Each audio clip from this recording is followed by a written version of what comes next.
Y una de las historias más largas e interesantes comienza hablando de un muchacho que era el hombre más alto de todo Israel. Y la Biblia lo describe no solamente como un hombre alto, sino que entre los hijos de Israel no había otro más hermoso que él.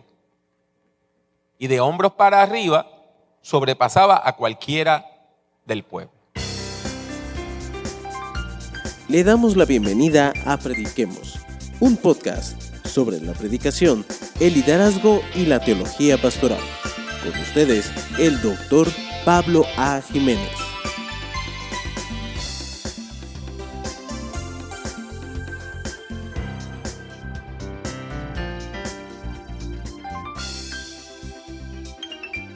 Este muchacho es hijo de un hombre que, dependiendo de la traducción bíblica que usted use, se llamaba Cis o Quis. Y su padre le dice que ha perdido unas asnas, unas burritas, unas burras. Y lo manda a buscar esos animalitos. El muchacho sigue buscando con 2 o 3 criados que andaba y busca los burritos, y busca los burritos, y busca los burritos. Y se les hace tarde. Y él dice, vamos a volver antes de que papá empiece a preocuparse más por nosotros que por los animalitos perdidos. Pero uno de los que andaba con él le dice, mira, aquí cerca vive un hombre de Dios, un profeta, un vidente. Vamos allá. Lo que él no sabía es que ese hombre, ese vidente, ese profeta, que se llamaba Samuel, había recibido una visión de parte de Dios. Dios le había dicho, mañana a esta misma hora yo enviaré a ti un varón de la tierra de Benjamín, al cual ungirás por príncipe sobre mi pueblo Israel, y salvará a mi pueblo de la mano de los filisteos, porque yo he mirado a mi pueblo por cuanto su clamor ha llegado hasta mí. Samuel no sabía quién era quien venía para ser ungido como rey. Y el muchacho no sabía que Samuel, a quien no conocía en ese momento, iba a ungirlo como rey. Pero hacía falta un rey. ¿Y por qué hacía falta un rey? Porque habían llegado unos pueblos que en la Biblia le llaman los pueblos del mar. Venían de Grecia originalmente. Originalmente eran griegos. Y de Grecia siguieron brincando a las islas del Mediterráneo como Creta y Chipre. Llegaron a Egipto, los egipcios le dijeron, aquí no. Y subieron por la costa y se quedaron en un lugar que usted todavía lo puede encontrar en el mapa, que se llama la Franja de Gaza. Y allí fundaron 5 ciudades-estado. ¿Usted recuerda de cuando usted estaba en la escuelita que le hablaban de las ciudades-estado? ¿Quiénes tenían ciudades-estado? Los griegos. Y cada ciudad tenía un rey. Estas personas venían con una técnica militar mucho más avanzada. Sabían trabajar el metal, tenían artes de guerra, tenían una cultura de guerreros. Y entonces cada vez que peleaban con el pueblo de Israel les ganaban. Porque Israel no tenía ejército. Israel no tenía rey. Para usted tener un ejército necesita un gobierno que recoja impuestos para pagarle al ejército. Y si no hay rey, no hay impuestos. Y si no hay impuestos, no hay ejército. Ese pueblo invasor se llamaba los filisteos. Y los filisteos abusaban de los israelitas. Porque mientras ellos tenían armas de guerra sofisticadas, los israelitas con el mismo azadón y el mismo machete que trabajaban en la tierra, con eso mismo iban a la guerra. Los filisteos tenían lo que era lo último en la avenida, en armas de guerra. Eran carros de caballo. Y en las ruedas ponían 3 espadas en el centro de las ruedas. ¿Verdad que usted tiene una licuadora en su casa? O si usted tiene mi edad, ya pasa de los 70,000 millas como yo, le decimos un osterizer todavía. Y eso lo que tiene son 3 aspitas bien chiquititas, ¿verdad? Y lo que usted echa ahí, ¿qué le pasa? Imagínese usted que venga un carro de caballo con 3 espadas de más o menos 1,5 pies a cada lado a velocidad y usted está paradito ahí. ¿Qué iba a pasar? Usted iba a quedar como picadillo.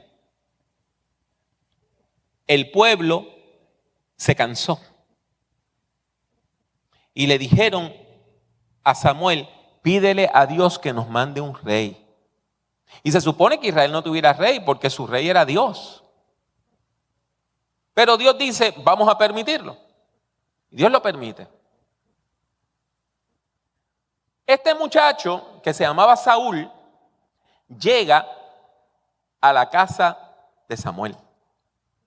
Y Samuel lo mira y le dice: olvídate de los animalitos que saliste a buscar, que ya tu papá los encontró. Y lo invita a una comida. Y le da a comer de lo mejor del asado. Si usted tiene la Biblia Reina Valera tradicional, dice que le dieron a comer la espaldilla, el lomito. Interesantemente, si usted tiene la Nueva Versión Internacional, dice que le dieron el pernil, pero no de cerdo. Recuerde, los israelitas no comen cerdo. Y nos dice el capítulo 10, versículo 1 del libro de Samuel, de Primera de Samuel: tomando entonces Samuel una redoma de aceite, la derramó sobre su cabeza, la cabeza de Saúl, y lo besó y le dijo: ¿no te ha ungido Jehová por príncipe sobre su pueblo Israel? Ungir con aceite significa que usted ha sido nombrado líder. Usted podía ser nombrado líder religioso, líder militar, líder político. Pero echar aceite por la cabeza de alguien era una forma de decir: usted es nuestro líder. Y note la palabra: Dios te ha ungido como el primero del pueblo, el príncipe. Eso es lo que quiere decir príncipe, el primero del pueblo. Interesante, todavía nosotros a las esposas de los gobernantes, ¿cómo le llamamos? Primera dama. Porque la idea es que el gobernante es el primer ciudadano. Así, este muchachón pasa a ser nombrado como rey del pueblo de Dios. Claro está, él no tenía la sofisticación, era un muchacho de campo. Su padre tenía una hacienda grande, pero no era que él tenía una gran educación. Él no había sido educado, preparado para ser rey. Y una de las primeras cosas que ocurre es que el Espíritu del Señor viene sobre él.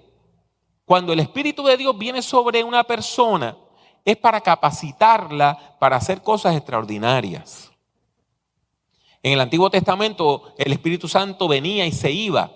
La promesa en el Nuevo Testamento es que el Espíritu Santo, una vez viene, se queda con nosotros. Pero cuando usted va al capítulo 10, nos dice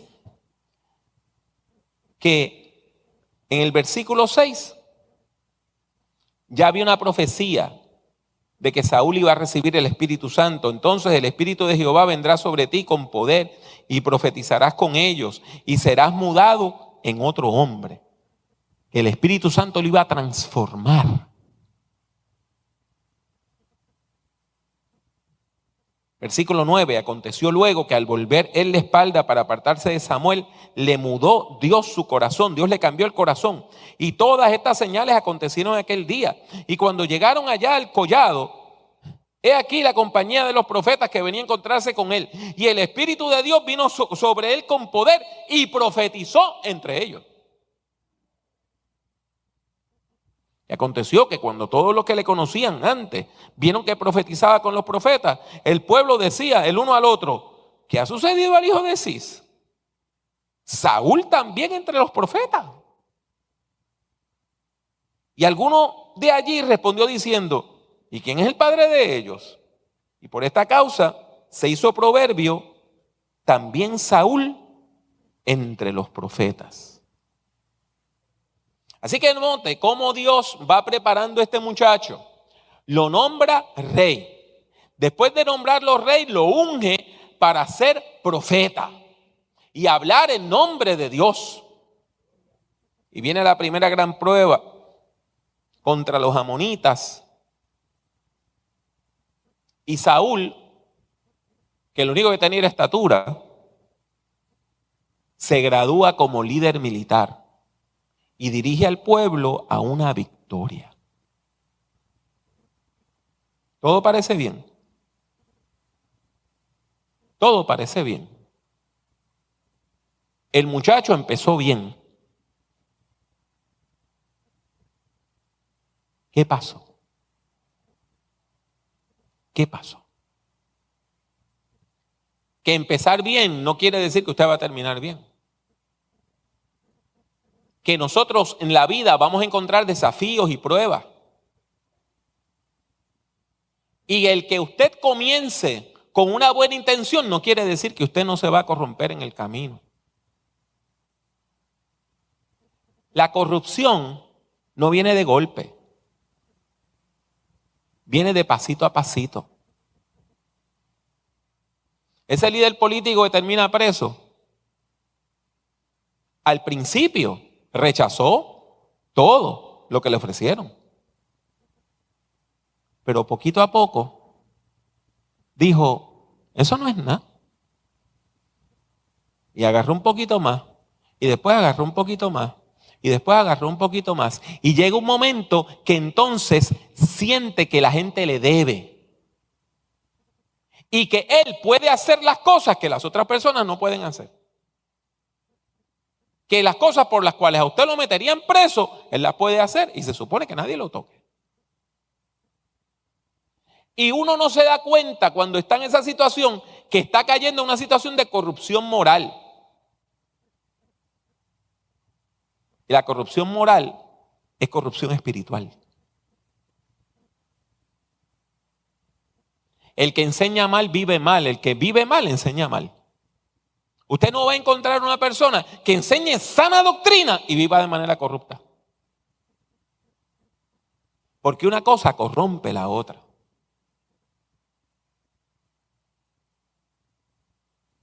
Viene la guerra contra los filisteos. Y Saúl hace una promesa tonta. Una promesa tonta. Y él dice, maldito el hombre que coma o beba durante la batalla. ¿A quién se le ocurre que usted va a tener un ejército gastando energías y que usted va a decir, maldito el que tome agua o el que se coma algo? ¿Qué fue lo que pasó? La gente empezó a sentirse débiles. La gente se empezó a sentir débil. Y alguien que no había escuchado lo que dijo su papá, encontró miel. Y se le empezó a comer. Y dice la Biblia que le volvió el color al rostro. Y era precisamente el hijo de Saúl, Jonatán. Y la gente le dijo, pero tú no escuchaste que tu papá dijo que el que coma va a ser maldito. Y el mismo Jonatán dijo, mi papá habló apresuradamente e hizo lo que no debió hacer. Dios le dice, cuando tengas esta batalla y ganes, nada de ese pueblo puede ser para ustedes. No te quedes con nada de esa gente. Todo eso que tiene esa gente, quémenlo, destrúyanlo. Pero después de ganar, ¿qué hizo Saúl? La gente dijo, pero mira, los despojo y los deja que se lleven las cosas. Viene el profeta Samuel y dice, ¿y qué pasó aquí? Dice, no, es que guardamos unos animalitos para el sacrificio. Y ahí usted ve cómo este hombre sigue diciendo una cosa y haciendo otra. Y Dios le da una orden y él hace lo contrario. ¿Y sabe por qué? Porque se está aferrando al poder. Aferrando al poder. Hay una batalla contra los amalecitas. Y Saúl le perdona la vida al rey de los amalecitas, cuando Dios había dicho que no le perdonara la vida a ese hombre. El pueblo está esperando que venga el profeta y sacerdote Samuel para que haga sacrificio. Y como Samuel se tardó, Saúl dijo, pues yo hago el sacrificio. Él no era sacerdote, él se desespera. Cuando usted va al 13:9, dice, empezando en el 8, y él, Saúl, esperó 7 días conforme al plazo que Samuel había dicho, pero Samuel no venía a Gilgal y el pueblo se le desertaba. Entonces dijo Saúl, traedme holocausto y ofrendas de paz, y ofreció el holocausto. Él no era sacerdote, pero ofreció un sacrificio. Y cuando él acababa de ofrecer el holocausto, he aquí Samuel que venía. Y Saúl salió a recibirle para saludarle. Y Samuel le dijo, ¿qué has hecho? Y Saúl respondió, bueno, porque vi que el pueblo se me desertaba y tú no venías dentro del plazo señalado y que los filisteos estaban reunidos en Micmas, me dije, ahora descenderán los filisteos contra mí en Gilgal. Y yo no he implorado el favor de Jehová. Me forcé pues y ofrecí holocausto. ¿Ve? Me forcé. Y Samuel le dice, locamente has hecho. No guardaste el mandamiento de Jehová tu Dios que él te había ordenado. Pues ahora Jehová hubiera confirmado tu reino sobre Israel para siempre. Mas ahora tu reino no será duradero. Así que él ya sabe que el reino va a ser quitado de él. Pero en vez de él humillarse ante Dios, ¿qué hace? Se aferra al poder. Se aferra al poder. Y no hay cosa más peligrosa que cuando nosotros nos aferramos al poder. Cuando usted empieza a decir, voy a hacer cualquier cosa por mantenerme en el poder, ese es el problema, que usted está dispuesto a hacer cualquier cosa por mantenerse en el poder, incluyendo lo malo. Los desencuentros entre Samuel y Saúl continúan. Y escuchen las palabras que están en el capítulo 15 a partir del versículo 24 de Primera de Samuel. Entonces Saúl dijo a Samuel, yo he pecado, pues he quebrantado el mandamiento de Jehová y tus palabras, porque temía al pueblo y consentía la voz de ellos. Perdona pues ahora mi pecado y vuelve conmigo para que adore a Jehová. Dame otra oportunidad. Y Samuel respondió a Saúl, no volveré contigo, porque desechaste la palabra de Jehová, y Jehová te ha desechado para que no seas rey sobre Israel. Y el hombre se desespera. Y volviéndose Samuel para irse, Saúl, él se asió de la punta de su manto, le agarró por el manto y el manto se rasgó.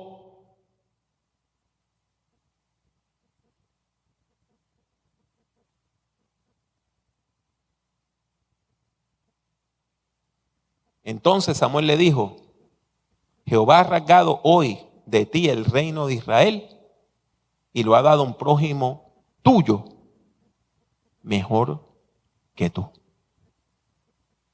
Así como se rompió este manto, tu reino quedó roto. En Estados Unidos hay un refrán que dice que si usted está en un hoyo, no siga cavando. Si usted se cayó en un hoyo y tiene una pala, no lo siga haciendo más profundo. Pero hay personas como que no pueden evitarlo. Están en un problema y en vez de tratar de salir del hoyo, lo que hacen es que hacen el hoyo más profundo. Y Saúl siguió cavando para abajo. Este no fue el último desvarío de él. Viene el episodio de la guerra contra los filisteos. Y yo le dije que los filisteos eran originalmente, ¿qué? Griegos. Y ellos hacen algo que la literatura nos dice que hacían los griegos. Si usted leyó la Ilíada, que hay una batalla de paladines. Hay un momento donde es el mejor tuyo contra el mejor mío. Y la batalla más grande fue la de Aquileo o Aquiles contra Héctor. Interesantemente, ¿qué encontramos aquí? Igual que en la literatura griega, una batalla de paladines. Y sale Goliat y dice, mándenme el mejor de ustedes. Y el de nosotros que gane, gana a nombre del ejército. Déjeme decirle, eso por lo regular no funcionaba. Por lo regular después eso había una guerra. Pero imagínese usted, si le matan a usted a su mejor guerrero, ¿cómo va a pelear el ejército? Con temor. El hombre más alto del país era ¿quién? Saúl. Pero si mandaban a Saúl y mataban a Saúl, pues se acababa el reino. Y salió un muchachito que tiraba piedras. Entienda bien, eso era como que el hombre era un francotirador. Una piedrita de esas podía ir hasta 35 millas por hora. Era como si le diera un disparo a alguien. Entonces, el muchachito que se llamaba David gana. Se convierte en un gran héroe militar. Saúl le había prometido al que le metiera mano a Goliat y ganara la mano de su hija en matrimonio. Y ahora el muchacho no solamente es un héroe, es su yerno. ¿Y qué hace Saúl? Se rebela, lo persigue, lo trata de matar. Y hay una guerra civil. Y usted sigue viendo cómo este hombre sigue deteriorando y deteriorando y deteriorando y deteriorando y deteriorando. El punto más bajo de su vida, de su carrera, es que después de la muerte de Samuel, él se siente perdido. Su mentor ha muerto. Y él quiere que alguien le dé un consejo.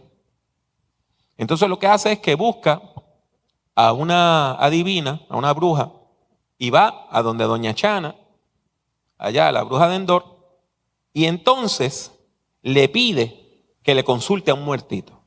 Capítulo 28, versículo 7 en adelante. Entonces Saúl dijo a los criados, buscadme una mujer que tenga espíritu de adivinación, para que yo vaya a ella y por medio de ella pregunte. Y sus criados le respondieron, he aquí hay una mujer en Endor que tiene espíritu de adivinación. Y se disfrazó Saúl y se puso otros vestidos y se fue con 2 hombres y vinieron a aquella mujer de noche y él dijo, yo te ruego que me adivines por el espíritu de adivinación y me hagas subir a quien yo te dijere. Y la mujer le dijo, he aquí tú sabes lo que Saúl ha hecho, que ha cortado de la tierra a los evocadores y a los adivinos. ¿Por qué pues pones tropiezo a mi vida para hacerme morir? Ella no sabe que está hablando con Saúl. Y cuando Saúl le dice, consúltame el muertito, ella le dice, no puedo porque Saúl me va a matar, porque Saúl ha prohibido esto. Y él le dice, olvídate de Saúl. Vive Jehová que ningún mal te vendrá por esto. Y ella le pregunta, ¿a quién te haré venir? Y él respondió, hazme venir a Samuel.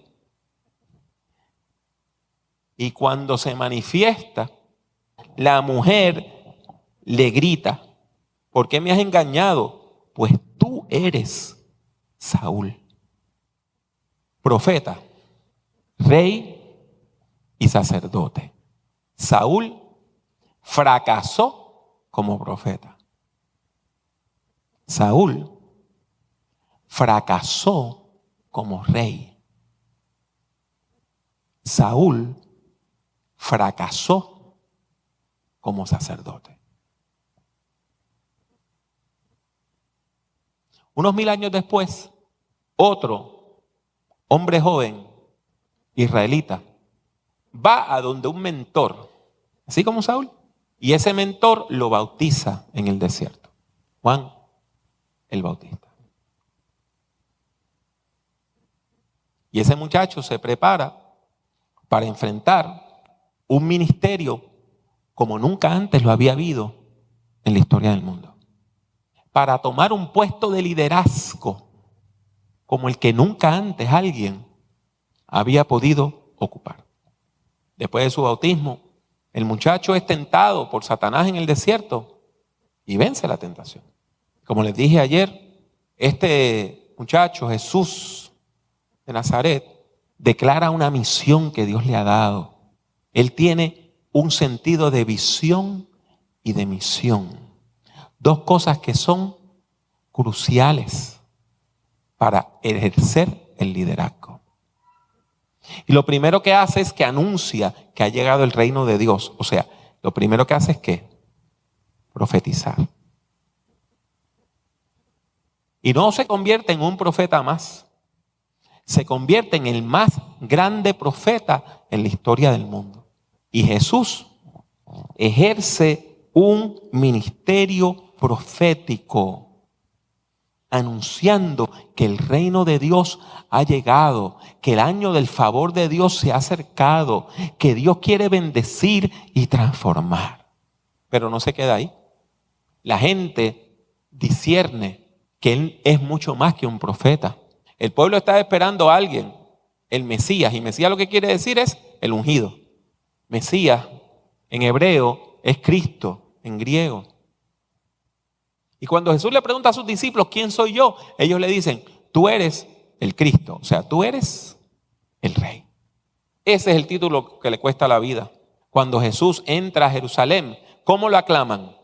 Hosana, bendito el Hijo ¿de quién? De David, el que viene en el nombre del Señor. O sea, David fue el más grande rey de Israel. Están diciendo, el que viene es el príncipe heredero al trono. Es rey. La acusación ante Poncio Tiberio Pilato es, él dice que es rey. Y Jesús se consagra como rey. Pero no como los reyes de este mundo, que viven oprimiendo. Su corona fue de espinas. Su trono fue una cruz. Y usted dirá, pero entonces fracasó, ¿verdad? Bueno, si usted lo ve de acuerdo a los parámetros de liderazgo de Saúl, pues Jesús fracasó. Si usted lo ve de acuerdo a los parámetros de los corruptos de este mundo que dicen amigos un peso en el bolsillo, Jesús fracasó. Si usted lo ve de acuerdo a los parámetros de este mundo donde la gente le dice, mira, a ese contrato súmale tanto y me das la mitad, pues Jesús fracasó. Pero lo que pasa es que Jesús tenía otra filosofía de liderazgo. Jesús dijo que el Hijo del Hombre, Marcos 10:45, no vino para ser servido, sino para ¿qué? Para servir y dar su vida en rescate por muchos. Hoy a eso se le llama el liderazgo de servicio. Y Jesús no solamente triunfa como profeta, sino que también triunfa como sacerdote y como rey. Y usted dirá, ¿cómo sacerdote? Para eso usted tiene que ir a un libro de la Biblia que mucha gente no lee, porque es enredadito, que se llama la Epístola a los Hebreos. Y la Epístola a los Hebreos dice lo siguiente, que Jesús se convirtió en el sumo sacerdote perfecto, que ofreció el sacrificio perfecto con la víctima perfecta. Así que déjeme dar un poquito para atrás para poderle dar el contexto. El pueblo de Israel, de acuerdo a la ley de Moisés, todos los años tenía que tener un día de purificación por los pecados. Ese era el día donde el sumo sacerdote tenía que ofrecer primero un sacrificio por él, porque él era un pecador, para entonces ofrecer un sacrificio por los pecados del pueblo, y ese sacrificio duraba un año y al año caducaba. Y entonces había que volver a hacer el mismo ritual, porque la persona que ofrecía el sacrificio era imperfecta. Y la víctima que se ofrecía, el animalito que se sacrificaba, era imperfecto. Pero entonces la Epístola a los Hebreos nos dice que vino uno que era el hombre, que era 100% hombre y 100% Dios. Totalmente hombre y totalmente Dios. sumo sacerdote, no de acuerdo a las órdenes de los hombres, sino al sacerdocio de Melquisedec. La víctima perfecta, porque nunca pecó, aunque fue tentado en todo. Entonces, en la cruz, Jesús, el sumo sacerdote perfecto, ofrece a Jesús la víctima perfecta. Y como tanto el que sacrifica como la víctima son perfectos, ese sacrificio no hay que repetirlo. Es efectivo de una vez y para siempre. Así nosotros encontramos que Jesús, quien nunca amasó una fortuna, se convierte en profeta, en sacerdote y rey. Después de su muerte, los discípulos comprendieron que la muerte de Jesús era la muerte para acabar con todas las muertes. Era la muerte que mató la muerte. Y que aquellas personas que trataron de destruir a Jesús, lo que hicieron fue darle la oportunidad de dar ese sacrificio perfecto. Y por eso el apóstol Pedro, en el libro de los Hechos, cuando predica el primer sermón, dice: sepa pues ciertísimamente toda la casa de Israel, que a este Jesús, a quien vosotros crucificasteis, Dios le ha hecho Señor y Cristo. Cuando usted estudia teología, hay algo que se llama el triple oficio de Cristo. ¿Y usted sabe a qué se refiere eso? El triple oficio de Cristo quiere decir precisamente que Jesús es profeta, que Jesús es sacerdote y que Jesús es rey. Profeta, sacerdote y rey. Es el que habla a nuestras vidas como profeta. Es nuestro Señor el que nos dirige como rey. Es sacerdote porque ha dado su vida por nosotros. El apóstol Pablo le escribió a su iglesia amada. Él amaba a todas las iglesias que él fundó, pero había una con la que tenía una relación especial. A la única gente que él le aceptaba una ofrenda era a la iglesia en Filipos. Tenía una conexión especial con los filipenses. Y Pablo está preso. Él piensa que lo van a matar. Y le escribe una carta para, por un lado, despedirse y decirle: no se preocupen si me matan, porque para mí el vivir es Cristo y el morir es ganancia. Pero por otro lado, él ha escuchado que sus amados filipenses están peleando. Y cómo el apóstol les enseña y les llama y les exhorta a la unidad. Filipenses 2 dice: por tanto, si hay alguna consolación en Cristo, si algún consuelo de amor, si alguna comunión del Espíritu, si algún afecto entrañable, si alguna misericordia, completad mi gozo. Sintiendo lo mismo. ¿Quieren verme feliz? Sientan lo mismo, teniendo el mismo amor, unánimes, como una sola persona, sintiendo una misma cosa. Marque ese versículo 3 que viene ahora, que dice: nada hagáis por contienda o por vana gloria. Vana quiere decir vacía. Gloria, claro está, es el honor. No hagan las cosas por buscar glorias vacías. En griego, kenodoxia. No busquen la gloria vacía.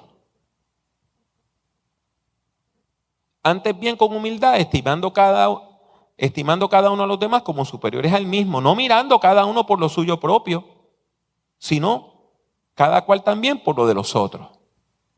Pastor, deme un ejemplo. El apóstol Pablo le da el ejemplo más grande de la historia. Versículo 5. Haya pues en vosotros este sentir que hubo también en Cristo Jesús, el cual siendo en forma de Dios, o sea que tenía la gloria de verdad, no estimó el ser igual a Dios como cosa a que aferrarse, sino que se despojó. En griego se vació.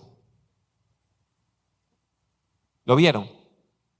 No hagan las cosas buscando glorias vacías, sino imiten a aquel que tenía gloria verdadera y se vació de ella.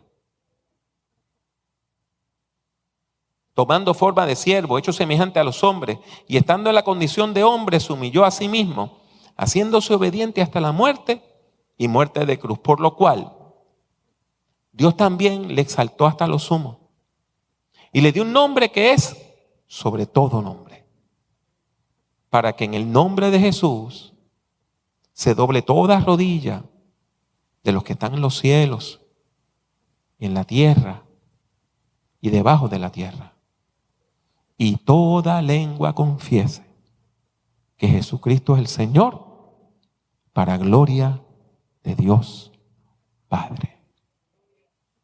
Saúl fracasó como profeta, como sacerdote y como rey.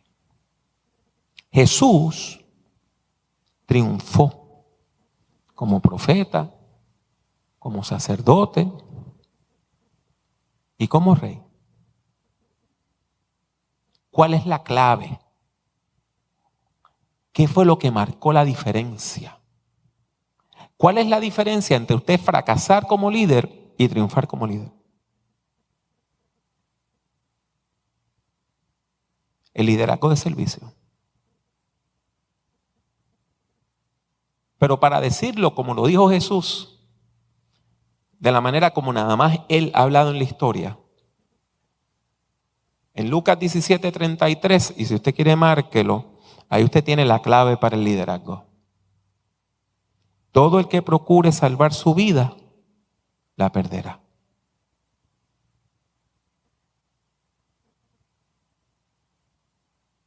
¿Por qué Saúl fracasó? Porque se aferró al poder. Porque trató de salvar su vida. Y al salvar su vida y poner todo su énfasis en salvar su propia vida, fracasó. La perdió. Y el texto continúa diciendo, y todo el que la pierda, la salvará. ¿Por qué Jesús triunfó? Porque dio su vida. Hoy, Jueves Santo, nosotros recordamos precisamente ese momento donde Jesús estaba en el jardín de Getsemaní, en esa arboleda preciosa que todavía existe, frente a la explanada del templo, a la plazoleta del templo de Jerusalén. Y allí lloró y oró, oró y lloró y le pidió a Dios: yo no quiero morir. Si es posible, Señor, que esta prueba, esta copa pase de mí. Pero los líderes verdaderos ponen la misión primero y valoran la misión más que su propio bienestar. Y están dispuestos a dar su vida. Usted y yo estamos tratando de vivir en este mundo, ¿verdad que sí? Y hay muchos parámetros y muchos modelos. Hay gente que dice, éxito es tu morir con la mayor cantidad de juguetes.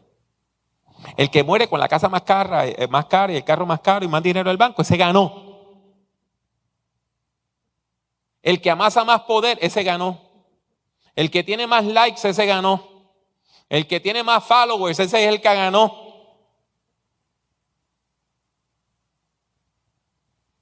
Pero de acuerdo a esta palabra,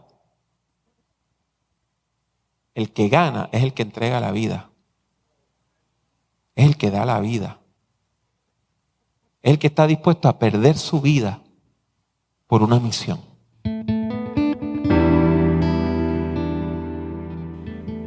Gracias por escuchar Prediquemos.